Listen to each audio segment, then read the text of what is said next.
Hello students, आज इस chapter में हम लोग मेजरमेंट ऑफ लेंथ का मेजरमेंट कैसे किया जाता है, measurement of large distances, short distances and parallax method, size और angular diameter of the planet, range of lengths and special unit of lengths and measurement of mass and time, इन सब चीज़ों के बारे में डिस्कस करेंगे। तो स्टार्ट करते हैं। सबसे पहले बात करते हैं मेजरमेंट ऑफ लेंथ। तो डायरेक्ट मेजरमेंट लेंथ का कैसे किया जाता है, डायरेक्ट मेथड कौन से हैं लेंथ को मेजर करने के लिए। तो एक तो होता है हमारे पास में metre scale. Metre scale is used for lengths from 10⁻³ metre to 10⁻² metre. 10⁻³ metre का मतलब होता है 1 mm। तो 1 mm टू 100 मीटर तक जो है मीटर स्केल की हेल्प से लेंथ का मेजरमेंट कर सकते हैं। नेक्स्ट होता है वर्नियर कैलिपर्स।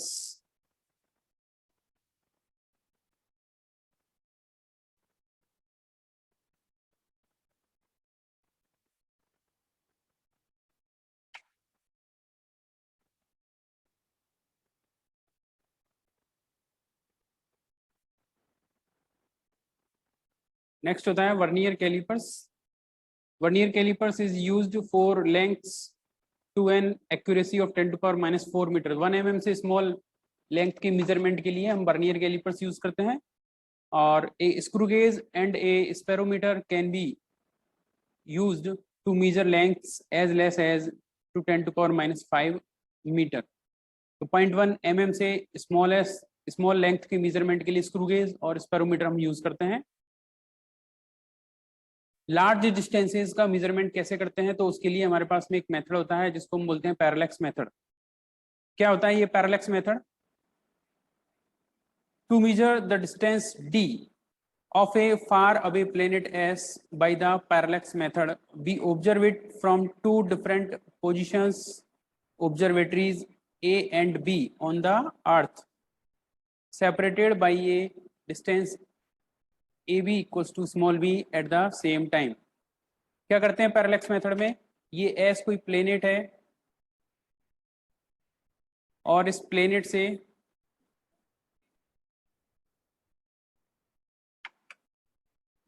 अर्थ की डिस्टेंस मेजर करने के लिए, जो कि हमने क्या मानी है, कैपिटल डी माना है। अर्थ के दो डिफरेंट पोजीशंस होती हैं, या कह सकते हैं दो ऑब्जर्वेटरीज हैं ए और बी, जिनके बीच में सेपरेशन कितना है, स्मॉल बी। वहां से उस प्लेनेट को सेम टाइम पे ऑब्जर्व करते हैं। तो जिन दो डायरेक्शंस से हम इस प्लेनेट को ऑब्जर्व कर रहे हैं, तो उन डायरेक्शंस के बीच में एक एंगल बनता है और उस एंगल को क्या नाम दिया गया है, सिंबल थीटा। ये जो एंगल होता है ये कहलाता है पैरेलैक्स एंगल और पैरेलैक्टिक एंगल। ठीक है, क्योंकि ये प्लेनेट जो होता है वो अर्थ से बहुत दूर है। In that case small v upon D का जो रेशो होगा वो वेरी वेरी लेस देन 1 होगा। देयरफॉर थीटा जो एंगल होगा यहाँ पर पैरेलैक्टिक एंगल या पैरेलैक्स एंगल, ये बहुत ही स्मॉल होगा। और इस स्मॉल एंगल के लिए जो एस है, इसको हम एक सर्किल का सेंटर मान सकते हैं। और ये जो ए बी है, ये उस सर्किल के लिए एक आर्क का काम करेगा। और ये जो डी है ये उसके लिए क्या बन जाती है, एक रेडियस। डी क्या बन जाएगी, रेडियस। अब इस केस में जब ये डी रेडियस हो जाता है, एस सेंटर हो जाता है, ए बी एक आर्क हो जाता है, और उस आर्क की लेंथ क्या है, स्मॉल बी है, तो हम एक फॉर्मूला यूज करते हैं, angle equals to arc upon radius. Angle equals to arc upon radius. अब यहाँ पर एंगल कितना है, थीटा, आर्क कितना है, बी, और रेडियस कितनी है, कैपिटल डी। और इस फॉर्मूले से जब हम इसको रीअरेंज करेंगे तो ये जो कैपिटल डी है इक्वल्स टू क्या हो जाएगा, बी अपॉन थीटा। और ये जो फॉर्मूला हमारे पास में आया है, इस फॉर्मूले की हेल्प से क्या हम कैलकुलेट कर सकते हैं, the distance D of the planet from the अर्थ। इस फॉर्मूले की हेल्प से हम क्या मेजर कर सकते हैं, the distance D of the planet from the earth. Clear? तो ये कहलाएगी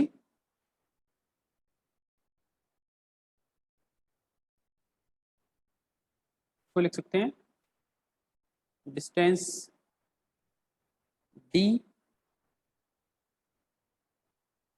of planet from the earth।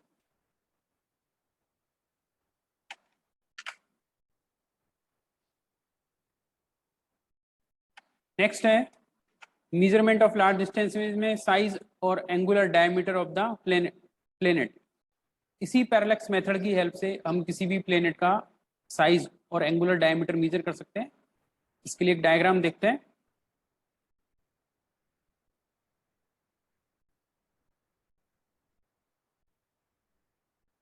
इस बार हम क्या करते हैं कि अर्थ के एक ही पोजीशन से जो प्लेनेट है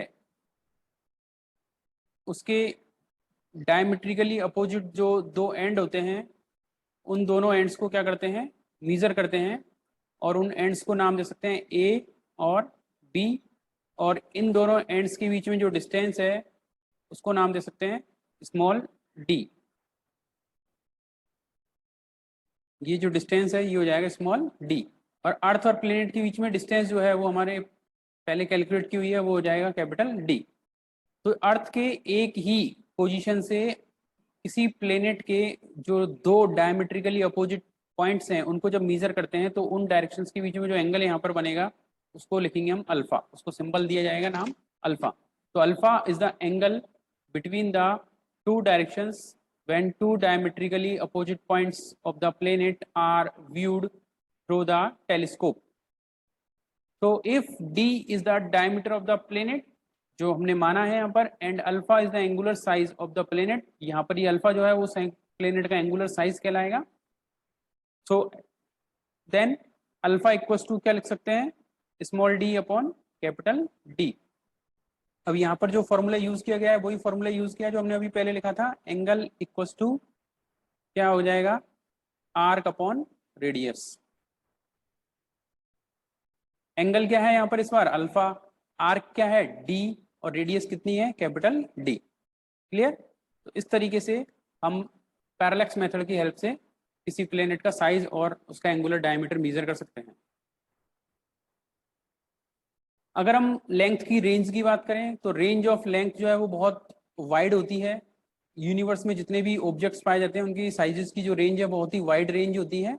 जैसे कि एक न्यूक्लियस होता है, उसका जो साइज होता है उसका ऑर्डर होता है 10⁻⁻14 मीटर। न्यूक्लियस के बारे में पढ़ते हैं आप, ये एक एटम के अंदर एक होता है, एटम के अंदर एक न्यूक्लियस होता है, बहुत ही स्मॉलेस्ट जो है पार्टिकल कह सकते हैं, बहुत ही टिनी होता है, और इसका साइज का ऑर्डर लगभग कितना है 10⁻14 मीटर। तो ये बहुत से सबसे कम बहुत स्मॉलेस्ट वैल्यू होगी साइज की या लेंथ की।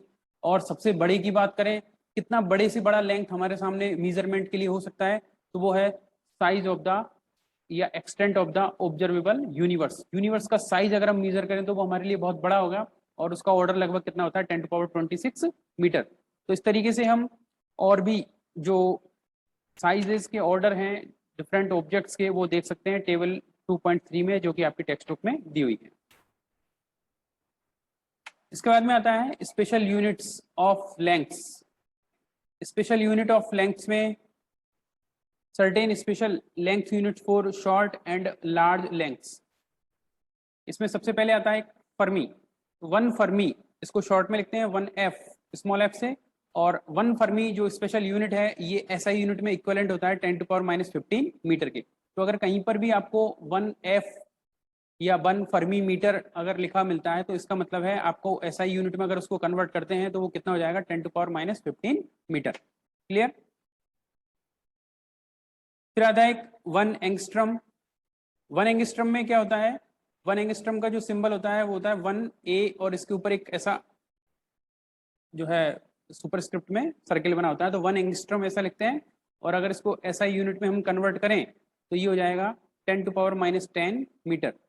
तो 1 एंगस्ट्रम इक्वल्स टू 10⁻10 मीटर। तो ये कुछ स्पेशल यूनिट्स हैं जो कि हम इस शॉर्ट लेंथ के लिए यूज करते हैं। तो न्यूक्लियस का जो साइज होता है वो फर्मी में लिखा जाता है, अगर वेवलेंथ की बात करते हैं तो वो एंगस्ट्रम में लिखी जाती है, क्योंकि इनका ऑर्डर इसी रेंज में होता है। लार्ज डिस्टेंसेज के लिए एक यूनिट है हमारे पास में 1 एस्ट्रोनॉमिकल यूनिट, तो 1 AU इसको शॉर्ट में लिखते हैं। ये क्या होती है 1 astronomical unit? It is the average distance of the sun from the earth. Astronomical unit में क्या होता है? It is the average distance of the sun from the earth. ये कितनी होती है? तो ऐसा यूनिट में अगर इसको लिखें तो ये हो जाएगा 1.496 इंटू 10⁻11 मीटर। तो 1 एस्ट्रोनॉमिकल यूनिट या 1 AU is equal to the 1.496 into 10⁻11 metre. Clear? 1 light year, तो 1 light year is also a unit of length. 1 light year is also a unit of length. आप याद रखें ये ईयर लिखा हुआ है, इससे आपको ये कंफ्यूजन नहीं होना चाहिए कि ये यूनिट टाइम मेजरमेंट के लिए है, टाइम के लिए है। 1 light year is the unit of length.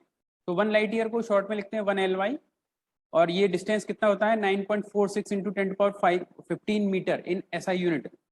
तो 1 लाइट ईयर को अगर हम SI यूनिट में कन्वर्ट करेंगे तो 9.46 इंटू 10⁻15 मीटर लिखा जाएगा। और ये कितना डिस्टेंस होती है? The distance that light travels with velocity of 3 into 10⁸ meter per second in 1 year. So 1 light year is the distance which the light travels with 3 into 10⁸ meter per second velocity in 1 year. मतलब light एक साल में अपनी जितनी distance travel करती है 1 year में, जो डिस्टेंस ट्रेवल करती है वो क्या कहलाती है? 1 लाइट ईयर।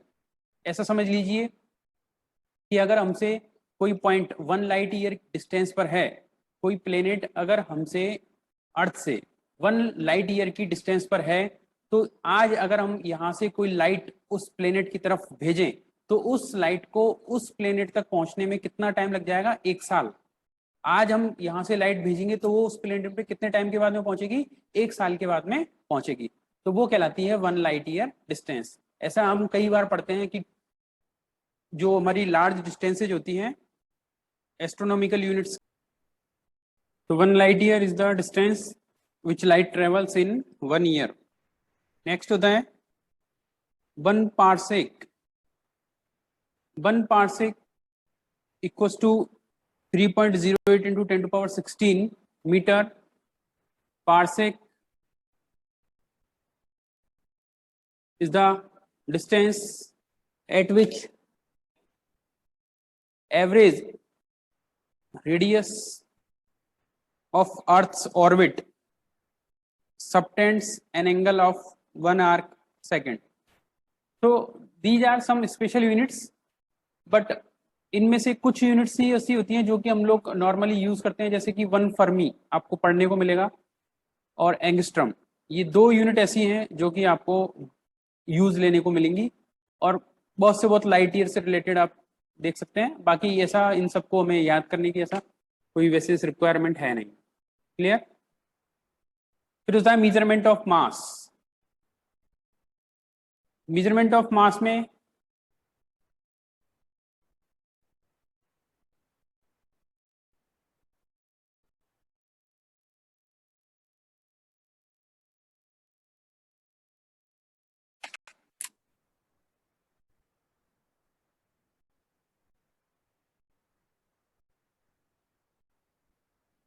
तो measurement of mass,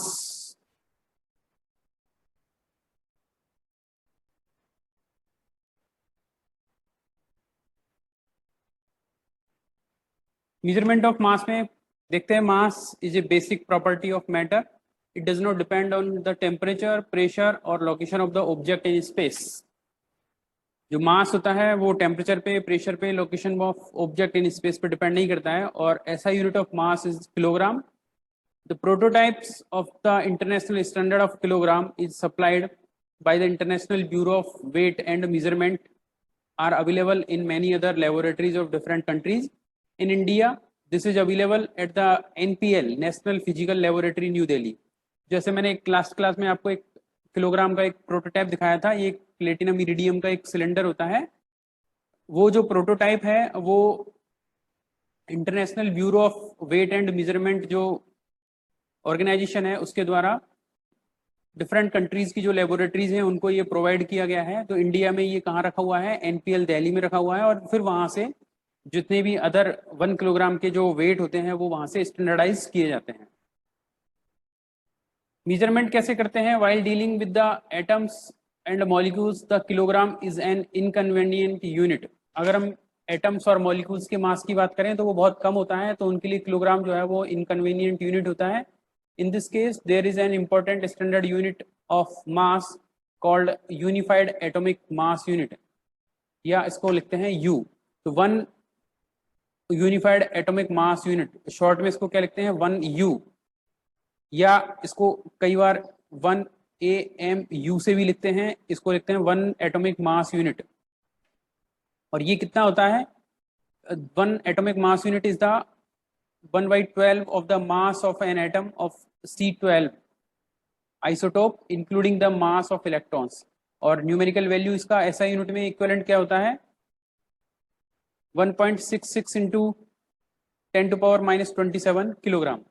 1 atomic mass unit, आप ऐसे याद रखें इसको, 1U और 1AMU equals to 1.66 into 10⁻⁻27 kilogram.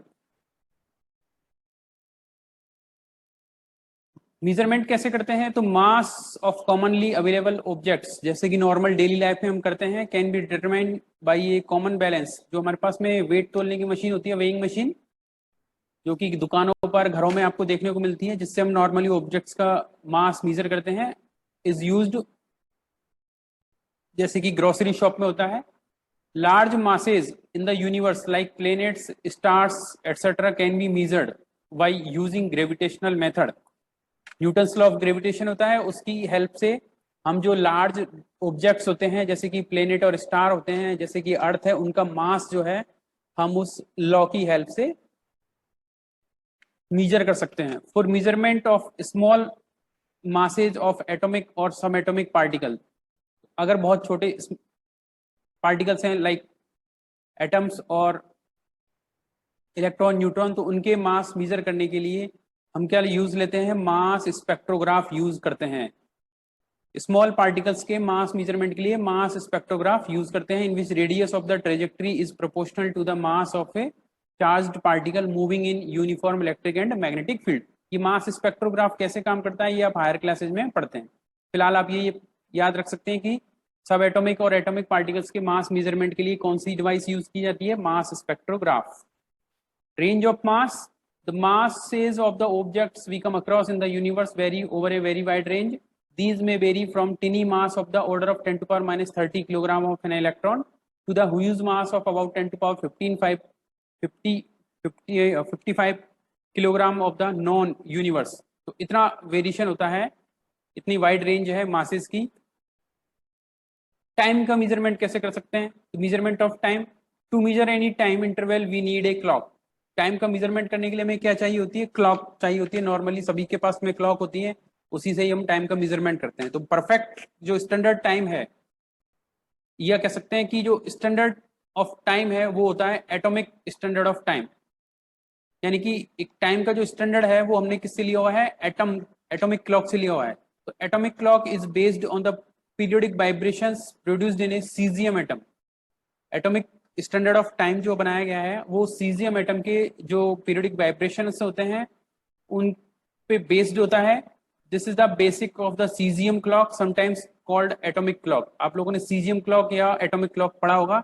और ये जो सीजियम का जो एटम होता है ये होता है सीजियम 133। इसके जो वाइब्रेशंस होते हैं वो हमारा बेसिस होते हैं एटॉमिक क्लॉक के लिए। कैसे काम करता है, in the caesium atomic clock the second is taken as the time needed for so much vibrations of the radiation corresponding to the transition between the two hyperfine levels of the ground state of cesium 133 atom।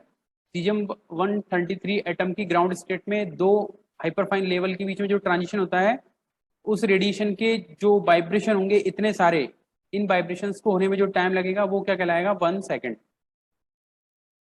The vibration of the cesium atom regulate the rate of this cesium atomic clock, just as the vibrations of a balance wheel regulate an ordinary wristwatch or the vibrations of a small quartz crystal regulate एक quartz wrist watch. जैसे कि normally आपके जो wrist watch होती है उसके अंदर एक तो बैलेंस व्हील होता है जो कि सेल से चलता है, एक क्वार्ट्ज रिस्ट वॉच होती है उनके अंदर क्वार्ट्ज के द्वारा जो है रेगुलेट किया जाता है क्लॉक को।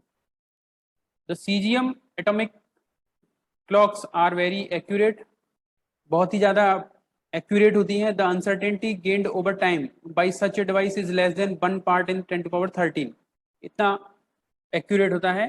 दे लॉस और gain no more than 3 microsecond in 1 year, यानी कि जो सीजियम एटॉमिक क्लॉक होती हैं उनमें 3 माइक्रोसेकंड एक साल में ऊपर या नीचे हो सकता है टाइम, इससे ज़्यादा नहीं होता। The time interval of events that we come across in the universe vary over a very wide range, जो टाइम इंटरवल की रेंज होती है डिफरेंट इवेंट्स की वो भी बहुत वाइड है, और इसके लिए आप टेबल 2.5 जो है टेक्स्ट बुक का देख सकते हैं। Thank you.